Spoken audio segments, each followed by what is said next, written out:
Hello everyone, this is the East Coast Economic Update for August the 14th, 2009. Some information I want to let you know, and also I want to speak briefly about the healthcare debate. Just want to let you know that, of course, everything will be in the info box for what I'm about to speak about. A couple of things. I have, of course, in the box the WebBot report. There is a detailed one that Cliff High, who actually does the software, actually goes into even further detail. And I have it both saved on my channel. If you scroll down to vlogs, it's right there. The first one, it's a 10 or 11 video, so it's like an hour and 10 minutes, but it's worth listening to. It is boring in the beginning, but it does get very interesting in details. Much more than I could do in this 10-minute little video. Just to give you some highlights, August the 16th to the 22nd, there will be a derivatives crisis, which has kind of started early. There was two little articles in Bloomberg, both I have here. One about how the derivatives have exceeded the 5% mark. Last year, when Lehman Brothers collapsed, the bad debt was seen as over 2% of the total assets that banks held, and they considered that a crisis. Now it's at 5%. So I believe that that's going to probably go hyperbolic around that period of time. The reality of that is going to come about. So the beginnings of that, keep your eyes out for the between the August the 16th through the 22nd, and then around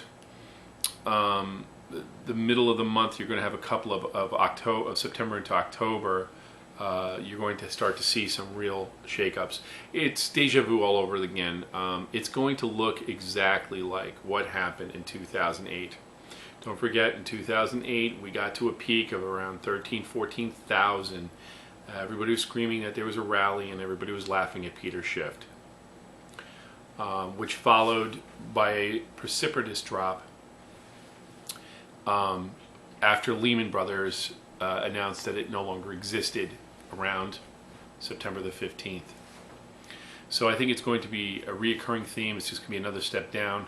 We're at the WebBot said it would be around $9,600 points at the Dow before it would start to collapse. I think there will be another rally this week, and then around the 22nd, we're going to start to see some really scary stuff.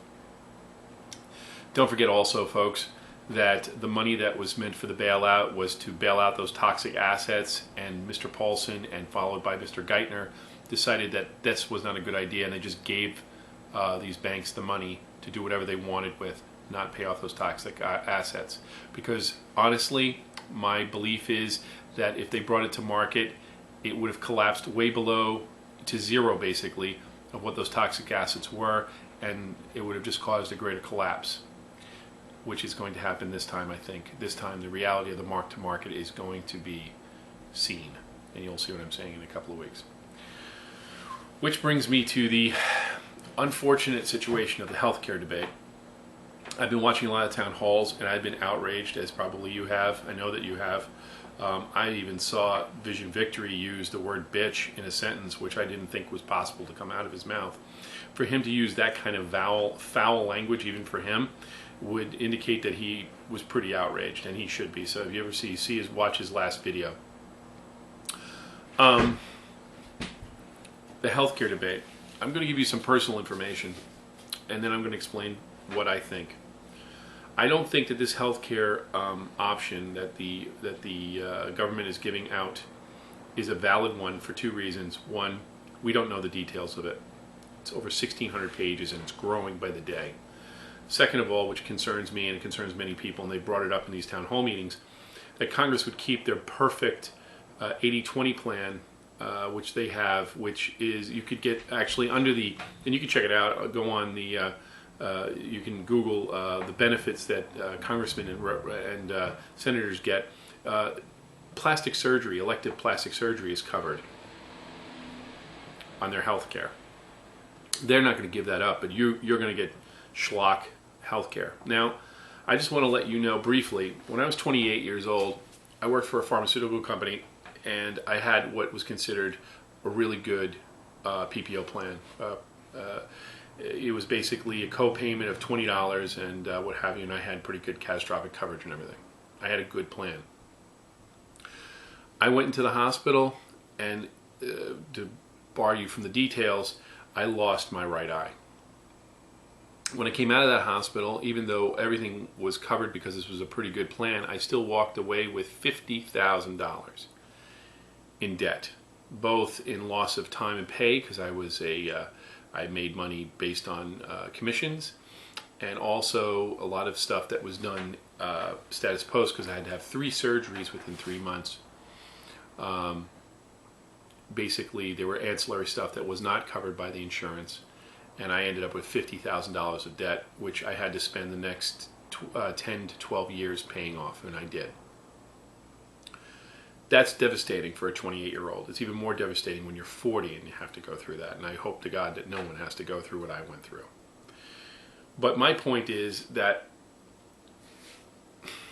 if I didn't have that health insurance, and I am now presently uninsured, because the benefits that I would get for $1,700 a month, yes, $1,700 a month for a self-employed individual like myself who owns basically a retail business, would give me a $5,000 deductible and a $80 to $100 co-payment.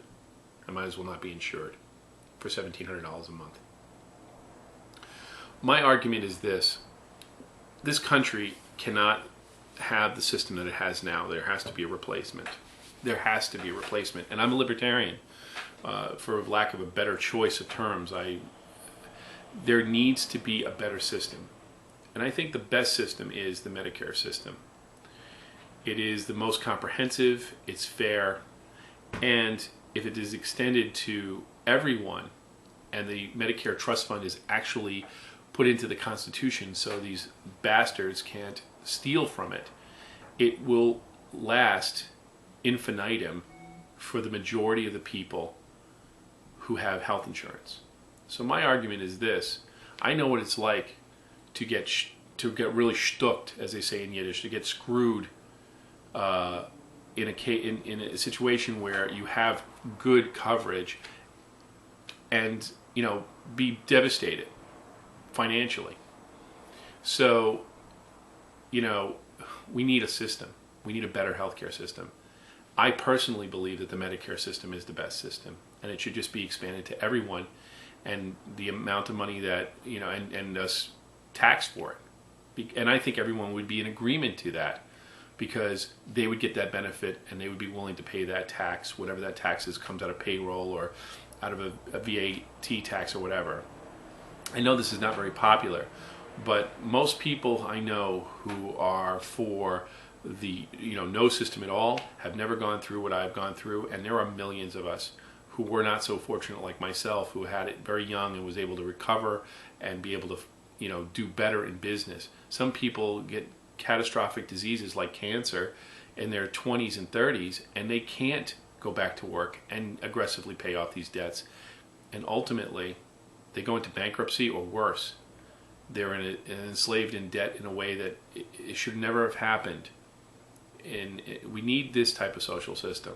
I'm afraid, like I said, it's not popular, but I've lived through it. So that's my 2 cents. So keep your eyes to the skies, ladies and gentlemen. 16th to the 22nd, that's what Cliff High says. And until further notice, good Shabbos to you, and peace.